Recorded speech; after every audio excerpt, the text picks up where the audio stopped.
Iron man স্যুটটা একদম নষ্ট হয়ে গেছে রে। মনে হচ্ছে চায়না থেকে আনিয়েছিল রে। চল রে, এর একটা রিল বানাই। এই গরিব আয়রন ম্যানটাকে ফেমাস করে দিই রে। না রে, থাম। জার্ভিস, এবার আমি সোনার স্যুট বানাবো রে। সবাইকে ওদের আসল জায়গা দেখিয়ে দেবো রে। আমাকে 200 কেজি সোনা দিতে পারবি রে? ওরে গরিব, 200 কেজি সোনা কিনবি রে, যা এই লোহাটা কাবারে বেচে দে। 200 কোটি কোথা থেকে আনবো রে? শোন, 2 মিনিট পানির নিচে দম ধরে রাখতে পারলে জিতবি 500 কোটি টাকা। ইন্ডিয়াতে কেউ আছে রে যে 2 মিনিট দম ধরে রাখতে পারে?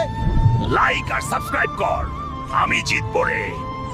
আমাদের ইন্ডিয়া জিতে গেছে রে। আয়রন ম্যান পেল 500 কোটি টাকা। এই নাও 500 কোটি। যেদিন তোমরা আমাকে গরিব বলে হাসতে, আজ এই শোরুমটা আমার। এবার বেরো।